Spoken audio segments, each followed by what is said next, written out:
What's happening, everybody? On today's show, Florida had their spring game last night. We'll hit on some of the big takeaways from that and why I think Anthony Richardson is going to be one of the better quarterbacks in the SEC this year. Also, some other notes from around the conference as Alabama prepares for their spring game. Some recruiting news. Auburn and Florida gymnastics, they advanced to go compete for a national title. And our buddy John Nabors of Locked On Razorbacks, he caught up with head football coach Sam Pittman at Arkansas as they prepare for their spring game. We'll let you hear some of that conversation. Locked On SEC starts right now. You are Locked On SEC, your daily podcast on the Southeastern Conference. Part of the Locked On Podcast Network, your team every day.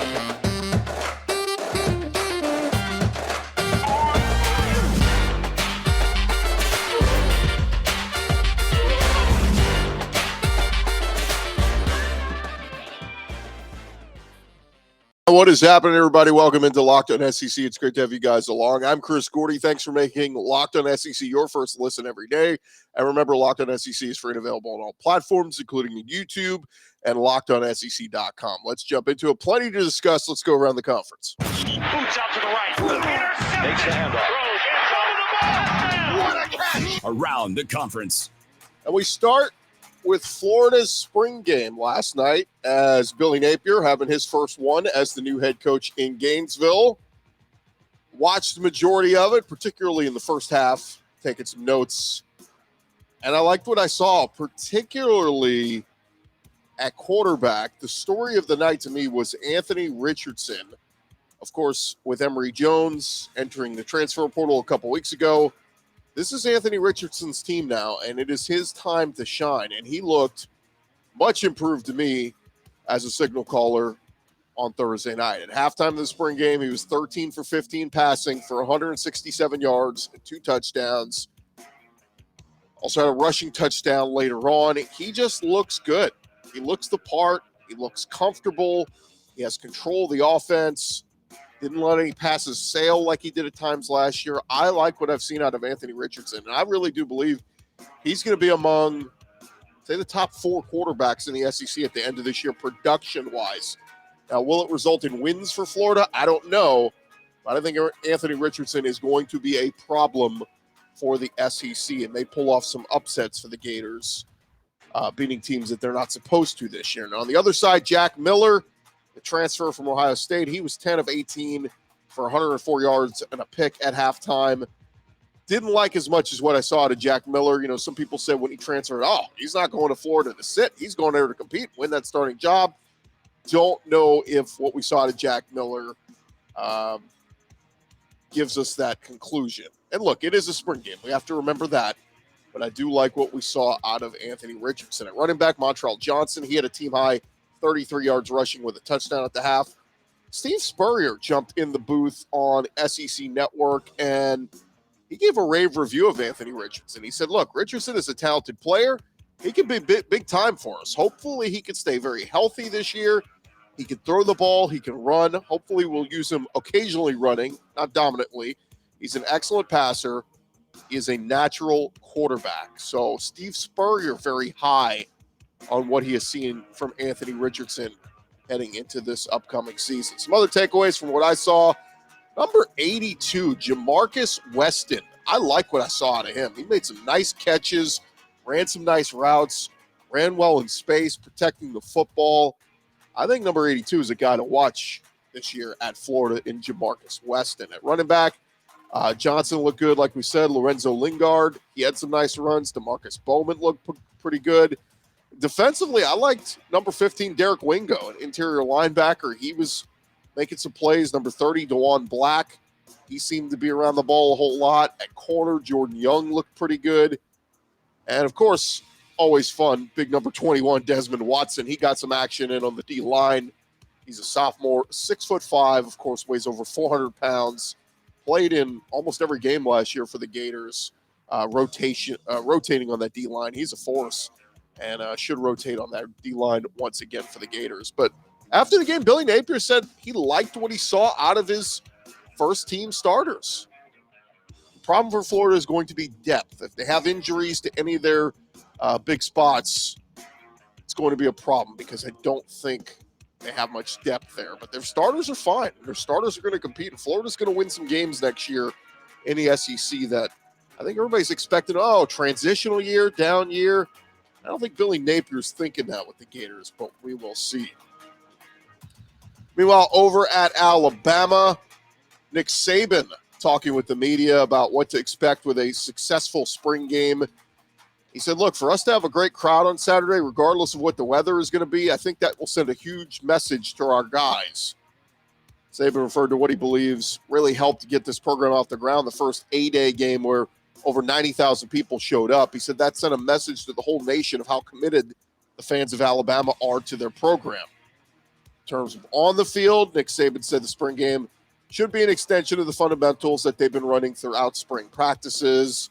He said to be able to see experience and growth of our players who are involved in the spring game, to find out how many guys on our team can play winning football, that is the goal. Now, as far as returners go, Saban suggested wide receiver JoJo Earl, wide receiver Jermaine Burton, DB Kool-Aid McKinstry, running back Jahmyr Gibbs, and wide receiver Aaron Anderson are all possible options for the return game, punt or kickoff returners. So they got some speed in there. JoJo Earl handled a good bit of it last year, but got a lot of options there. Interested to see what the reigning Heisman Trophy winner Bryce Young can do to build off of last season, heading into what is likely going to be his last season at Alabama, as he's right now projected to be a top 5 pick in next year's NFL draft. Now, speaking of the NFL draft, the NFL just announced 21 future stars will attend the 2022 NFL draft in Las Vegas. 3 Georgia players are heading to Vegas to attend the draft in person: Jordan Davis, Nakobe Dean,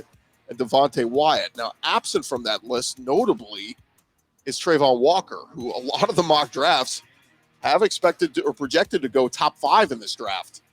So it's going to be weird that Trayvon Walker's not there. Also of note, no Derek Stingley from LSU. He's another one that a lot of people expect to be locked to at least be top 15, if not top 10. But some other guys from the SEC getting the invite. Charles Cross, the big offensive lineman from Mississippi State. He expects it to go in the top 10. Evan Neal from Alabama. He'll be top 3. Matt Corral, quarterback from Ole Miss. He's expected to be a first rounder. And Jamison Williams, wide receiver from Alabama, of course, coming off that injury. Probably going to be later in the first, but might work out better for him. He'll go to a really good spot. Over at LSU, Brian Kelly, they continue their spring preparation. And there was some thought originally, tight end Nick Storrs, who used to be a pitcher on the baseball team, he had medically retired last football season. But on Thursday, LSU reporter Wilson Alexander tweeted out that Storrs was back on the roster wearing number 48 this season. Storrs has appeared in 10 games for the Tigers over his career, making 1 start. So we will see if he plays a little tight end for the LSU football team. The SEC office, they did announce some changes to the football schedule. The SEC announced Thursday that 2 Week 1 games are being moved from Saturday, September 3rd to Thursday, September 1st. Additionally, the Missouri season opener versus Louisiana Tech and Tennessee's game versus Ball State, they will both move to Thursday night, September 1st. So it's going to be fun. The Vols will kick their season off at 7 Eastern on SEC Network, while Mizzou, they will begin at 7 Central, 8 Eastern on ESPNU. Additionally, the conference revealed the annual Battle Line rivalry between Arkansas and Mizzou will once again be held on the Friday after Thanksgiving. We played 2:30 Central, 3:30 Eastern on CBS. So kind of cool, some things changing up as already we'll get that first Thursday kick started of college football week with 2 SEC teams in action. That's going to be a lot of fun. In recruiting news, Alabama, they picked up a 4-star defensive lineman in Yanze Pierre out of the state of Alabama. He's the number 84 defensive lineman in the class of 2023. Over at Vanderbilt, Clark Lee got some good news as they picked up a recruit dipping into Texas, landing a commitment from a 5'10", 190-pound running back, Cedric Alexander. And lastly, shout out to Auburn and Florida Gymnastics. Auburn, they defeated both the defending national champs in the Michigan Wolverines and SEC rival Mizzou with a score of 197.8 to be one of the 2 teams from the semis to advance to the Final Four. Auburn's Suni Lee won the national title on balance beam, And the number 2 Florida Gators, they managed to rally from behind to take an overall victory with a score of 197.9. Florida's Trinity Thomas won the all-around title after scoring a perfect 10 on the floor. And Gators Gymnastics, they have advanced to the NCAA championship final. They will aim for their first title since 2015. So congrats to Florida and Auburn. They will be joined by Oklahoma and Utah in Saturday's team final. So there you go, have it. That is your recruiting update or gymnastics update from the SEC. Congrats to both of them. Go get us another national championship for the conference. Thank you guys again for making Locked On SEC your first listen every day. Coming up next, John Nabors, his conversation with Sam Pittman. Let's hear a little bit of that. Look, we are about to head into the summer, guys. That means you want to have your body looking a little bit better. And that means staying away from some of the junk food, making better decisions. And our friends at Built Bar are here to help you out. Now, look, Built Bars, they're covered in 100% chocolate. Yes, real 100% chocolate. They're low in calorie, high in protein. Replace the candy bars and junk food that you got with a Built Bar. You can go to Built.com right now. You can see all the stats on what they have to offer. 130 calories, 4 grams sugar, 4 grams net carbs, 17 grams of protein packed in there. That's the majority of the Built Bars have that. Compare that to candy bars, which are usually double in calories, 30 grams of sugar, and everything else. Built.com, look, they've got some delicious flavors as well. They got the mint brownie, the coconut almond. Always something new for you over at Built.com. And when you head over there, make sure you use our promo code LOCKED15. LOCKED15 going to get you 15% off your order. Use promo code LOCK15, get 15% off at Built.com.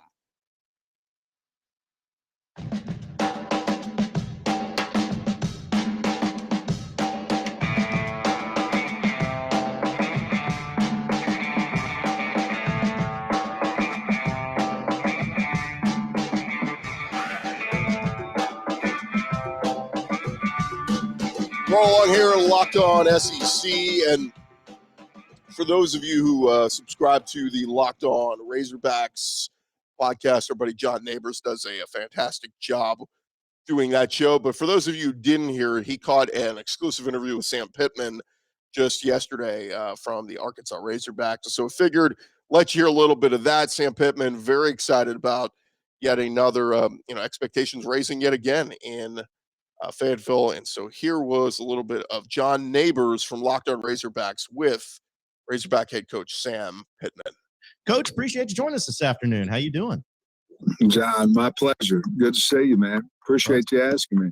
Coach, I know that also this spring practice, you're going through it right now. You didn't have a spring practice your first year because of COVID. The next year, you're coming off the COVID season, coming off a 3-7 year. You got a new starting quarterback, a lot of different personnel there. But this spring, you're coming off of a pretty successful season from last year. A lot of Razorback fans are excited. People are really buying into the program right now. Just what's been the overall vibe from you, your staff, your team this spring practice compared to maybe where you were a year ago? Well, John, I think, which is a big deal to myself and our team, but I think anytime that you have the people that talk to the most kids and you can keep them. In other words, your three coordinators, which they talk to the most kids. So our very first day of spring ball this year was like we had been together for a long time. It was really cool. It was really neat because we kept Coach Browse, Coach Odom, obviously Coach Fountain.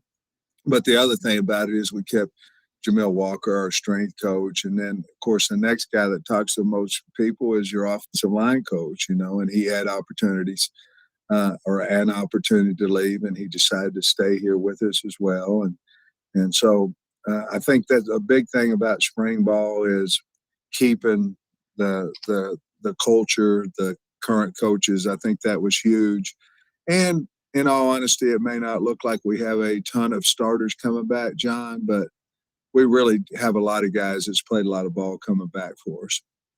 Well, I wanted to start there too with the assistant coaches and your coordinators staying, because if you look at the landscape in college football, I see other major programs, even in the SEC, coordinators are taking other coordinator jobs. It's not even like they're getting that head coaching position. They're just going kind of in lateral moves, as some people would consider. But you have been able to keep Kendall Briles, Barry Odom. You mentioned Scott Fountain, your strength coach, all of those guys, which I know is huge. But I thought it was interesting when we got a chance to meet with Coach Briles and Coach Odom. They were both asked about staying at Arkansas, and the first thing they said was Coach Sam Pittman, the culture that you're building and everything. When you hear them say that, though, and you hear the obviously having the culture that you've built and obviously having assistant coaches buy into it, I mean, how does that make you feel when that's the first thing that they say is because that's why they stayed here? Well, it hits you right in the heart. I mean, it's awesome, and it's so kind. I called both of them and thanked them for saying that, but I felt like they meant it as well, and so, you treat a man like a man and with respect. And I've always said the title doesn't make the man makes the man. And hopefully I'm the same guy I was when I was at, Beggs High School, that maybe a little bit more knowledge and things of that nature. But I don't believe that because I'm the head coach at Arkansas, it should change who I am. And hopefully it hadn't. And obviously these guys coming back, it tells a little bit of that we're doing some things right here as far as men go. And if you're doing it right with your coaching staff, you're surely doing it right with your players as well. So very hard. I felt it in my heart. I was very honored that they said that. And you mentioned players and the returning starters that you had. You also added some guys, of course, with the high school class and then the transfer portal. You really added a lot of people there too as well. And I've just been curious about this because you've been around coaching for a long time. You recruited really well when you were an offensive line coach at Arkansas and at Georgia and all those things too. It was mainly at a high school, but now that the transfer portals happen, is the recruiting of those guys similar to what it is recruiting guys in high school? Is it you giving them the same pitches? What's the kind of the correlation there as far as approaching guys in the portal to come to your school and approaching guys who are in high school to come to your school? Well, high school, you're recruiting a class. So in high school, you're recruiting whatever your board numbers say. But let's say you're recruiting 5 offensive linemen, 2 backs, a quarterback, boom, boom, boom. And so you're recruiting a team out of high school. In the portal, you're recruiting a need. And that need could be recruiting in the past hasn't been good there. It could mean you've lost kids in the portal from that position. It could be injuries. It could be. So once you go in the portal, it's for a need. And it makes it a little bit, in my opinion, easier because you're not going in the portal necessarily for depth.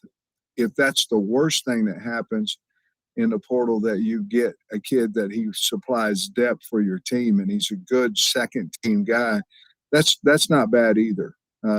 So we would not go in the portal unless it is a major need that we think that we need a player at that position. So it's a little bit different. You're recruiting a team out of high school and you're recruiting individuals at a particular position out of the portal. Coach Sam Pittman of the Razorback football team is our guest right now on the Locked On Razorbacks podcast. Coach, KJ Jefferson is a guy that just played so great last year. And going into last season, and this is something I talked about on my show and my podcast, I saw these lists of people having, he's 14th in the SEC as far as starting quarterbacks go. And I understand that he wasn't a starter, but we saw in that Missouri game in your first year just what he was capable of. And then last season, he puts it all together, has a phenomenal year. Now suddenly people are buying into KJ, putting him at the top of their list of SEC quarterbacks. Just what's it been like for you to see him grow and to be able to kind of shut up the naysayers and thinking that he wouldn't be one of the best quarterbacks in the SEC? Well, I wish I knew that the whole time. I didn't. He hadn't played a whole lot of ball before that Missouri game. And I can remember Coach Briles and I on the phone headed to the Missouri game talking to a quarterback in the portal. And I can remember having Coach Briles call the same kid we talked to going to Missouri after the game coming back. And I told Kendall, I said, we can't take him. We've got our quarterback of the future. We can't take him. We need to be loyal to who's loyal to us. And so I can remember that. And then I can remember KJ getting in front of the team because, you always want to know what makes somebody click. And he talked about being ranked 14th in the SEC. And, I could relate to that because when I got the job, I was the last last Power 5 coach, obviously 14th in the SEC and all those things too. Now, that didn't drive me quite as much as what I understand the 14th pick of KJ. I think that really was a driving force to him. So he's going to have to find something else this year because he won't be ranked 14th going into this season. He'll have to find something else that makes him click. And another guy that I know a lot of Razorback fans are excited to have back is Jalen Catalon because he missed the majority of last year, and they know how pivotal he was to that defense in 2020. How do you feel like his progression has gone coming off of that injury, and how's he look so far in spring practice? I think he's back. I think he's better than what he ever has been. A lot of confidence. If you really look at Cat, he played more than 4 games, but when he broke his hand at the first half of A&M, which was game 4, I'm not going to say he was done for the year, but he was. I mean, he had the shoulder, then the hand. He just wasn't the same guy. Now, he toughed it out and tried it and those things. And then we were smart. We ended up getting him the surgery, but he's back full go, better than ever. Yeah, no, Coach. It's another thing too that I thought was kind of cool is just seeing, obviously, you're going into your 3rd season, not being a head coach at this level before. People kept bringing it up to you. Is there anything that, and I'm trying to make sure I say this right, is there anything that maybe as a head coach after going into your 3rd season that is different from what you expected, or maybe something that's been a little bit crazier than maybe what you anticipated? Yeah, I mean, I make so many mistakes, all the time. Hopefully, when I make them, I'm learning from that and don't do it again. And I'll be honest with you, I think a veteran coach makes mistakes. You're not. We always try to take the "I hope" out of a game situation to "I know" because we've gone over it, we practiced it, we're ready to go. We want to walk in there with a lot of confidence, but the number one thing is how many employees we have in the building and how much conversation I have each and every day. I thought myself and the coaching staff would, meet and this. I mean, we have 56, 57 employees in here, and all of them have at times needs, concerns, this, that, and that. So there's so much more meeting time with folks outside the immediate 10 position coaches than I ever thought it would be. I knew it was going to be heavy and hot in recruiting. Of course, they added the portal to us since then. COVID was certainly a challenging deal and just a lot of challenges to it. But if we solve the problem as fast as we can, then we'll move on to the next one. And I'm pretty low key, pretty I want to handle situations, show people respect. But I think that's been the biggest thing, just the amount of people and the amount of constant rotation of my office door. That again, our buddy John Nabors, his conversation with Sam Pittman over on the Locked On Razorbacks podcast. If you want to catch the entire interview with Sam Pittman, you can find it on Locked On Razorbacks. Coming up next, a little bit of issue some SEC fan bases took with the ESPN's latest FPI rankings. We'll get to that in just a second. Need to remind you, BetOnline.net, that is your number one source for all your betting stats and sports information. You can find all the latest sports developments, league reviews, and news, including this year's NBA playoffs and the start of Major League Baseball season. Of course, just a week underway. BetOnline, they are your continued source for all your sports wagering information, from live betting to playoffs, esports, and more. The Kentucky Derby's right around the corner. They'll have all kinds of information you need on that. Head on over to their website today. You can do so on your mobile device or your desktop. Learn more about all the trends and action going on out there. And keep in mind, betonline.net, BetOnline, it is where the game starts.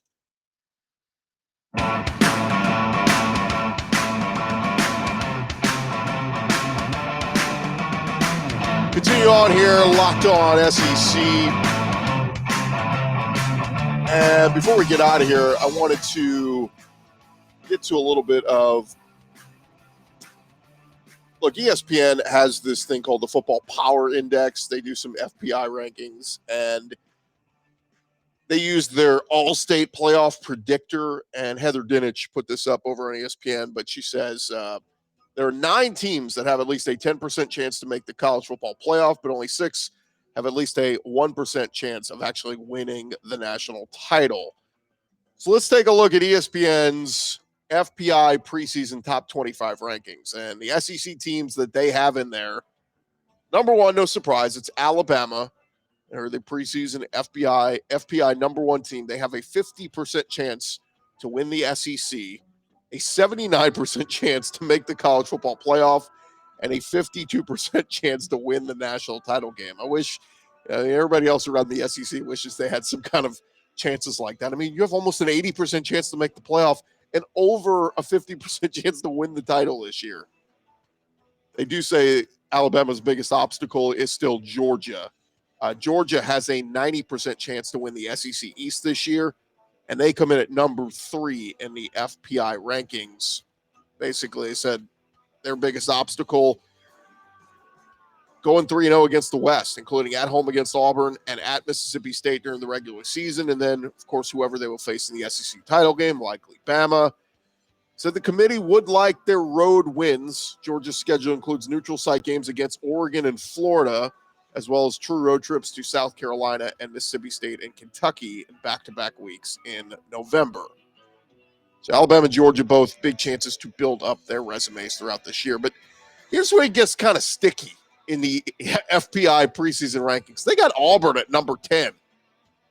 They only give Auburn a 1% chance to win the SEC and a 3% chance to make the college football playoff. Basically what it says is their biggest obstacle is winning the SEC West. Auburn, of course, went 6-7 last fall under Brian Harsin. So what the committee will like, Auburn's defense, which is projected as the 7th best unit in FBS. Tigers ranked 22nd defensive efficiency last season. Now, right behind Auburn, they have LSU at number 11. And then you go down, Texas A&M is 14th, Ole Miss 17th, Kentucky 20th, Mississippi State 24th, and Florida 25th. I know what a lot of people are saying. Where the hell is Arkansas? Where the hell is Tennessee? And, of course, where's South Carolina? You can make an argument for them, building off of what they did last year. Again, it's ESPN using a bunch of computers and things. But, man, if there were ever a time to lose faith in FPI rankings, and it's no disrespect to Auburn or LSU, they just don't belong in any preseason top 11 in anything. Computers, opinions, pollsters, whatever. So again, Alabama 1, Georgia 3, Auburn 10, LSU 11, Texas A&M 14. A lot of Aggie fans saying, what are you kidding me? We're at least top 10 in every ranking. Ole Miss 17, Kentucky 20th, Mississippi State 24th, and Florida 25th. Again, it's mid-April, ESPN reaching for some kind of content. They did put in the ESPN article. Remember, Georgia came in at number 7 in last year's initial FPI rankings, so a lot can change. But, yeah, throw away whatever grouping or whatever statistical model you're using to come up with the FPI, because Auburn and LSU 10 and 11 just doesn't make sense. No disrespect to those schools. And there you have it. That is going to do it for this edition of Locked On SEC. Reminder, you can catch the Locked On NFL podcast, NFL Draft podcast, Ryan Tracy and Eric Crocker bringing the NFL Draft to life with insight analysis, getting you guys ready for the NFL Draft. Free and available wherever you get your podcast. Thank you guys so much for making us your first listen every day. Go make your second listen. Check out some of our great other podcasts, including Locked On Razorbacks with John Nabors. I'm Chris Gordy. Thank you guys for listening. Have a great weekend. Enjoy all the spring games. We'll be back with you on Monday, recapping all the action that happens in the spring games. A lot going on. Make sure you have a multi-TV setup like I do so you can watch all the spring games. It's going to be a busy, busy weekend across the SEC. We'll talk to you guys on Monday.